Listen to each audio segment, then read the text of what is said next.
Putin, Russia hates Russia, Putin, Russia, Moscow, Russian, pro-Russian, the Russians,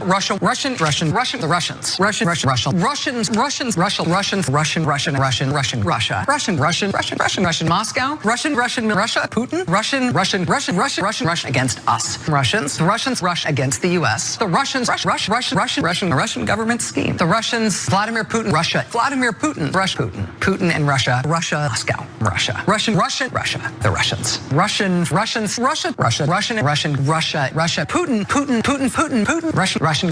Russia, the Soviet Empire, the second of the 20th century's great evils, communism, communism, Russia, assault by Russia, Putin despises the West in general and the United States in particular, the Soviet Empire. Russia. They're the adversary. They want to bring us down. Hey everybody, I hope you have your tumblers off the shelf, polished up nice and pretty, because today the leftist tears flow. Like the great waters plummeting over the falls of Niagara, leftists everywhere weep. And why do they weep? Because today, or a couple days ago, the Robert Mueller report was released. Well, not so much released, but it was concluded. And what was that conclusion? Well, it was the conclusion that anybody with half a mind would have recognized. No collusion. So for 2 years, Special Counsel Robert Mueller has been investigating Donald Trump, President of the United States, for colluding with Russia in the 2016 elections. Now, keep in mind, this was based on absolutely no evidence, simply the hunch of a few people working in the upper echelons of the FBI.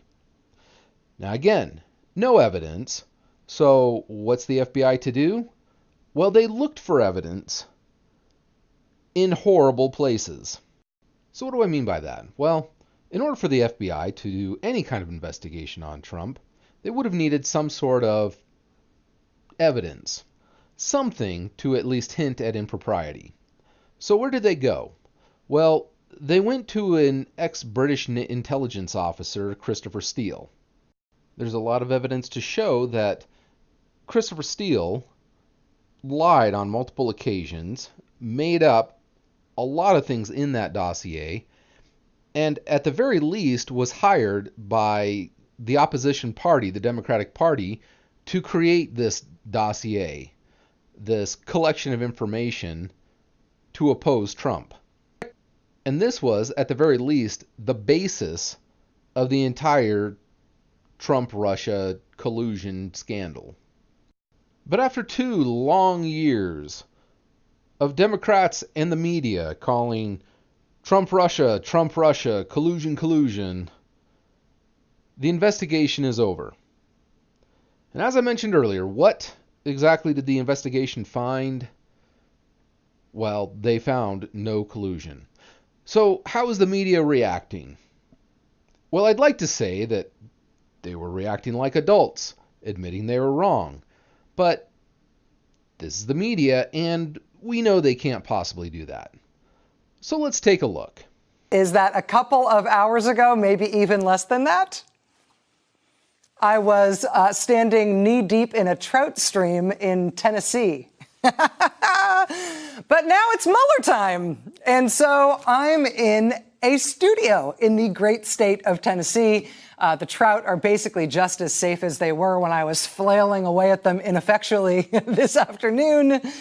But now it is, listen, this is history. This is a reason to stop fishing and go to work. Now, is it just me? Or do you see the glint of sweet, sweet leftist tears in those eyes? And I don't think it has anything to do with Trout.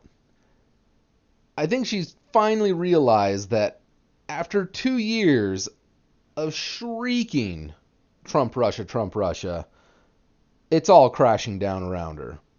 It's over.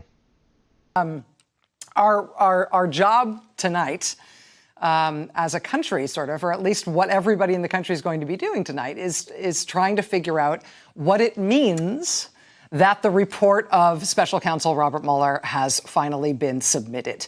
What she's really trying to say here isn't that she wants to figure out what it all means. It's that she doesn't want to accept what it actually means. And of course, this is just the start of the "it's only the beginning" narrative. This is the start of something, apparently, not the end of something. But of course, Maddow wasn't the only one crying this weekend. Don Lemon, the absolute worst pundit on TV news, had to chime in as well. So let's bear in mind what we got today is a summary of Robert Mueller's findings. It is not the entire report. He's right. It is just a summary. That doesn't change the conclusion, though. And what we have learned, quite frankly, it raises a lot of new questions as we move forward. No, it really doesn't. The fact is, Don's credibility is so shot, and he's been hanging on to this Russia-Trump collusion for so long, that whatever is left of his credibility is absolutely shot after this. And he's just trying to find any way at all to make himself still relevant. One of the biggest questions tonight, why did Robert Mueller not come to a conclusion on obstruction himself? Why did he leave that to Rosenstein and Barr? Because we should remember it was... Now keep in mind, we don't have the entire report, so at this point, everything is really speculation. However, I think it's pretty safe to say that if no indictment was brought, that there wasn't enough evidence to say that Trump was responsible for any obstruction. Now, there's a big difference between no evidence and not enough evidence, meaning there could have been some evidence of obstruction, but not enough to actually prosecute on, which is why that would eventually go back to the Attorney General to then decide whether or not they're going to prosecute, which of course he isn't. And now what you're going to see from the left-wing media, which, let's face it, is most of the media, is a sudden swing from Trump-Russia collusion to obstruction of justice. Because now there isn't enough evidence. However, there could be evidence out there. So they'll let him go on Russia, but they're not going to let him go on obstruction. And it doesn't just stop with the media. The Democratic Party has also decided that this isn't going to end with just the Mueller report. It's not going to end until there's impeachment. You know, you stand by the walls closing in. I mean, has your committee found anything that Mueller didn't? I mean, Mueller obviously, found no collusion with Russia. I mean, that's the bottom line. There's very hard to beat around that headline. Yes, and it's a headline, and it's just that, Aaron, just a headline.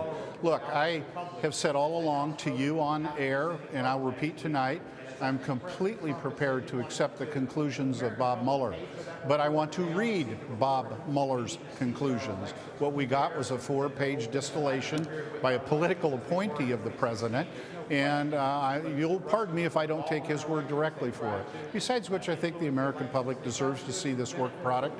Director Mueller deserves to be congratulated and thanked for his service. And let us remember that for the last 2 years, the administration has been engaged in a nonstop, hour-by-hour attempt to discredit the reputation of Bob Mueller. Haven't heard much of that in the last 48 hours, though, have we, Aaron? I hate to sound like a child, but, duh. Of course he's not going to attack him. The investigation's over. Robert Mueller's attacks are done.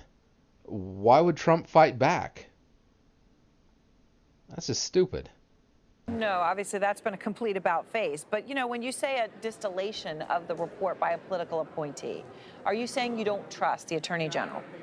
No, not at all. And he's not the only Democrat with this talking point. Jerry Nadler, the chairman of the Judiciary Committee, is also talking about basically forcing Attorney General Barr to testify before the committee. And of course, the most corrupt politician in, well, America at least, Maxine Waters, has also said that she refuses to believe anything until the entire Mueller report is released. Now, keep in mind, she has been calling for the impeachment of Trump since the beginning and has actually said she doesn't need evidence to impeach.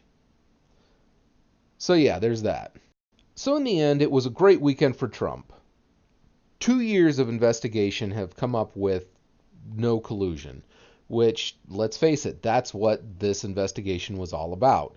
It was about Trump colluding with Russia to influence the elections. That didn't happen. That entire narrative is now out the window. And that shadow that's been cast over the Trump administration for the last 2 years now is lifted. Will that end all the investigations? No, of course not. There's still going to be investigations into obstruction. Democrats are still going to be poring over every little thing they can get their hands on, trying to find something to pin on Trump.